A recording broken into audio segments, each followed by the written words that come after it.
Bro, dunia politik kita kayak sinetron 3 season yang diputar terus tanpa jeda. Pemainnya cuma 3, Jokowi, SBY, dan Mega. 3 mantan presiden, 3 raksasa, 3 produser drama, dan 3 orang tua yang lagi berebutin satu hal. Kursi masa depan anak masing-masing. Ini bukan perang kecil. Ini pertempuran dinasti, panjang, dingin, menusuk, dan makin panas tiap bulan. Dan kalau lu pikir ini cuma drama biasa, lu salah besar.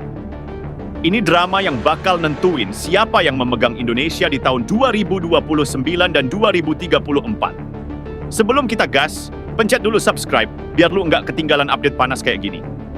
3 tokoh besar ini sebenarnya punya cita-cita yang sama.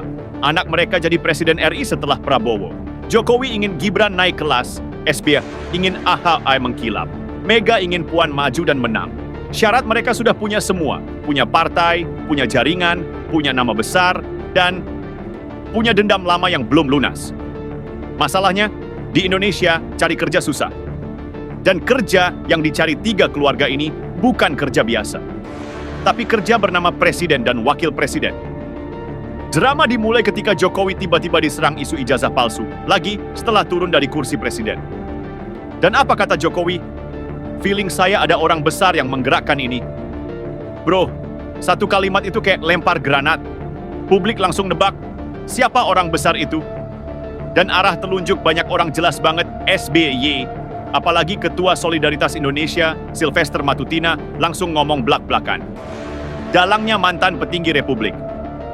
Ditambah lagi, Roy Suryo yang ikut ramai-ramai adalah ex-menteri di era SBY.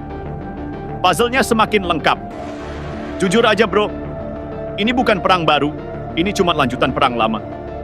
SBY ingin AHY naik, Jokowi ingin Gibran bertahan sebagai wapres sampai 2029. Kenapa penting? Karena banyak analis politik bilang, siapa yang jadi wapres 2029, dialah presiden 2034. Itu sebabnya SBY ribut bilang berkali-kali, tidak boleh ada matahari kembar di pemerintahan Prabowo.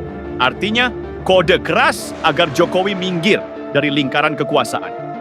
Dan Jokowi jelas enggak tinggal diam.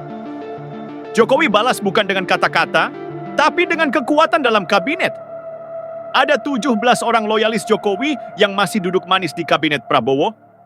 Dan itu senjata besar. Jokowi tahu, kalau Gibran jatuh, semua runtuh. Maka setiap serangan yang mengarah ke Gibran harus dipotong cepat. SBY ingin AHY naik, Jokowi ingin AHY mentok. Itu inti konfliknya. Nah, disinilah sinetronnya tambah rame. Mega juga ingin anaknya, Puan, nyapres, atau minimal nyawapres. Di 2029, punya partai besar, 100 plus kursi di DPR, PDIP punya bargaining power. Apa strategi PDIP? Serang Jokowi dari sisi reputasi. Kasus panasnya, serangan ke Menteri Koperasi Budi Ari, Ketua Projo dan orang dekat Jokowi, yang dituding mengaitkan PDIP dengan pusaran judi online.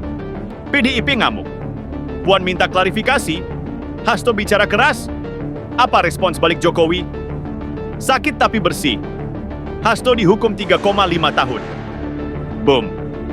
1 poin untuk Jokowi. Selain hajar PDIP, Jokowi juga ngerem tokoh dekat Anies. Contohnya Tom Lembong, dihukum 4,5 tahun. Tiba-tiba peta jadi jelas. Jokowi melawan SBY. Jokowi melawan Mega. Jokowi melawan lingkar Anies. Jokowi ingin Gibran tetap aman. Jokowi nggak mau minggir. Pertanyaannya, berani banget Jokowi buka front sebanyak itu? Atau ada skenario lain? Nah, ini bagian yang paling misterius. Prabowo presiden sekarang. Dan Prabowo diam. Diamnya Prabowo justru bikin spekulasi makin liar. Apakah Prabowo lagi ngumpulin 2 matahari supaya saling tabrak dulu? Atau nunggu mana dinasti yang paling kuat? Atau justru punya calon presiden versinya sendiri untuk 2034? Prabowo itu pemain catur kelas berat. Kalau dia diam, artinya dia lagi ngitung langkah. Jadi bro, pertempuran 3 mantan presiden ini bukan soal sentimen. Ini soal dinasti, warisan, kekuasaan jangka panjang, dan kursi RI 1 2034. Dan kita, penonton yang bayar listrik, bayar pajak, tapi ikut ke bawah dramanya. Menurut lu, siapa yang bakal menang? Jokowi, SBY, Mega, atau justru Prabowo yang pada akhirnya menentukan semuanya? Tulis komentar lu. Peace!